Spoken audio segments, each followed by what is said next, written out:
Vamos a pedirle opinión sobre esto y otras cosas que están pasando en nuestra economía, casi ninguna buena. Juan Ramón Rayo, economista, muy buenos días.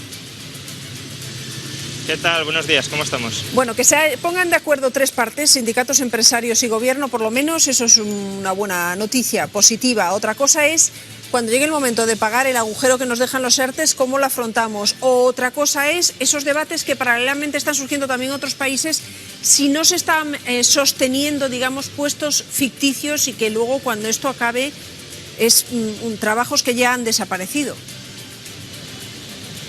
Sí, efectivamente. Yo creo que los ERTE podían estar justificados en los primeros meses del estado de alarma, pero conforme se van extendiendo, se van prorrogando los ERTE, cada vez están menos justificados.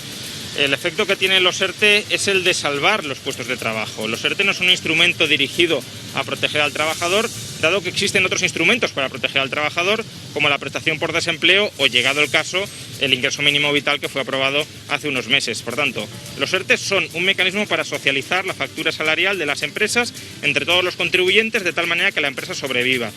A corto plazo podía estar justificado que se evitara la destrucción de puestos de trabajo, porque podía haber puestos de trabajo que eran positivos, que eran necesarios, que generaban valor, que eran sostenibles a largo plazo, que si se perdían luego costaba mucho de recuperar, de volverlos a crear. Pero como bien dices, según vamos extendiendo los ERTE a empresas que no son capaces de readaptarse a la nueva normalidad y que no sabemos cuándo serán capaces de hacerlo, lo que estamos o podemos estar haciendo es zombificar una parte de la economía a un coste altísimo. El coste de los ERTE para los 750.000 trabajadores que hoy están acogidos a él es de unos 1.000 millones, sin contar cotizaciones sociales, 1.000 millones por salarios al mes. Esto, en un contexto donde España se está endeudando masivamente, es un coste que debemos empezar a recortar porque no hay dinero para tantas cosas. Según lo que dices, habría ahora mismo puestos de trabajo o incluso empresas zombies, quiere decir que están vivas porque se les está manteniendo como un ERTES, pero que ya no pueden resistir un ciclo económico normal. Si tenemos en cuenta los datos que hoy mismo se están publicando, los datos del Banco de España, dice que 6 de cada 10 empresas entran en pérdidas, algunas lo resistirán y otras no podrán remontar. ¿Cuándo vamos a salir de este agujero? Pues es que no saldremos de este agujero, y creo que esto es importante entenderlo, hasta que pasen una de dos cosas. La primera es que consigamos controlar sostenidamente la pandemia, no que durante 2 meses la pandemia desaparezca y luego vuelva a rebrotar, luego la controlemos y luego vuelva a rebrotar.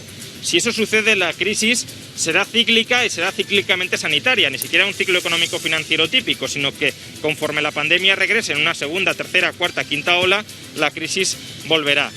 Esa es una posibilidad, que sería, yo creo, la deseable, ser capaces de controlar definitivamente el virus, mitigando o suprimiendo su transmisión comunitaria y posteriormente con test y rastreadores prevenir cualquier nueva ola. Pero hay otra posibilidad, y es la pandemia se vuelve endémica y por tanto tenemos que ser capaces de readaptar la estructura económica a esa nueva normalidad caracterizada por un virus que, si efectuamos operaciones de consumo social o de producción social, es decir, si trabajamos en equipo muy juntos o si vamos al bar, vamos al restaurante, vamos al hotel y consumimos muy juntos, nos contagiamos y eso provoca problemas serios. ¿Cómo se readapta la economía a la nueva normalidad? Pues reduciendo las actividades que sean de consumo social, menor peso de restaurantes, de hoteles, de agencias de viaje, etcétera, y reduciendo las actividades de producción social, teletrabajo y demás. Eso es un proceso mucho más lento y además es muy dañino para España porque España tiene una ventaja competitiva muy clara en el turismo y el turismo sería una de las industrias más damnificadas. Por tanto, intentemos alcanzar la primera alternativa, que es controlar la transmisión comunitaria del virus. Pues en eso estamos y tenemos un debate de fondo que es: ¿qué primamos en este momento para controlar esa transmisión? ¿Qué primamos? ¿Un cierre absoluto y por tanto apostamos por la sanidad? ¿O primamos una convivencia de los negocios abiertos con alguna restricción y entonces primamos, digamos, que la supervivencia económica? Cuando le preguntamos a un médico nos dice: no se equivoquen porque sin salud no habrá recuperación económica nunca. Y si le pregunto a un economista... También, lo que sabemos es que no hay disyuntiva real entre salud y economía, porque si uno se despreocupa de la transmisión del virus, si uno se despreocupa de la propagación del virus, la economía se para. Y se para al margen de si se toman medidas de restricción de la movilidad social o no.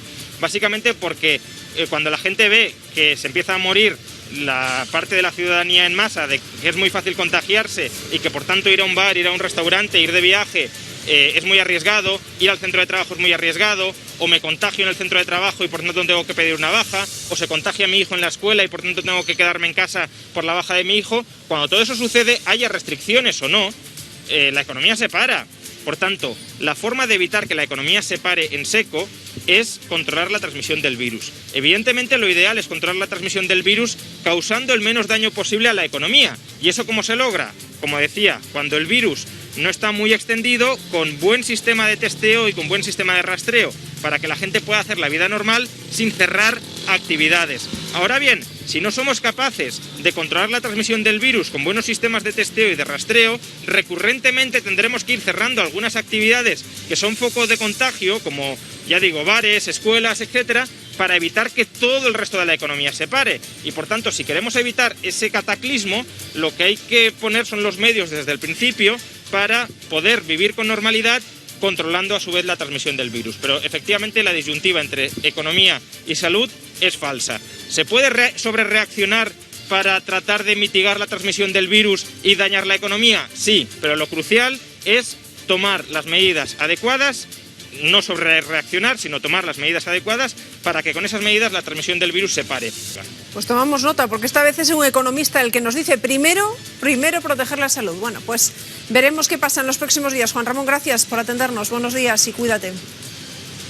Muchas gracias, buenos días.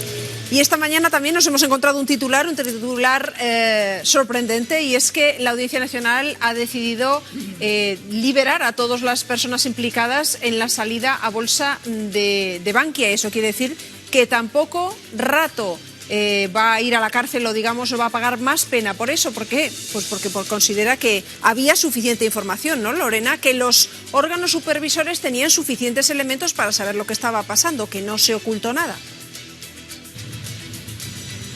Bueno, pues sí, la Audiencia Nacional absuelve a los 34 acusados por la salida a bolsa de Bankia, entre ellos el que fuera presidente de la entidad y del Fondo Monetario Internacional, Rodrigo Rato. En esta sentencia, la Audiencia Nacional les absuelve, pero recordamos, estaban acusados de 2 delitos, el de estafa a los inversores y también el de falsedad contable. Hoy, en esa sentencia, la Audiencia Nacional les absuelve y da prácticamente 2 argumentos. Por un lado, indica que sí, Bankia salió a bolsa fue gracias a lo que hay al visto bueno de todos los inversores, y por otro lado explican que durante el juicio tan solo se han dado detalles generales de las actuaciones de los acusados, pero en ningún momento se ha hablado de actuaciones concretas. Por lo tanto, hoy la Audiencia Nacional en esa sentencia absuelve a los 34 acusados por la salida a bolsa de Bankia.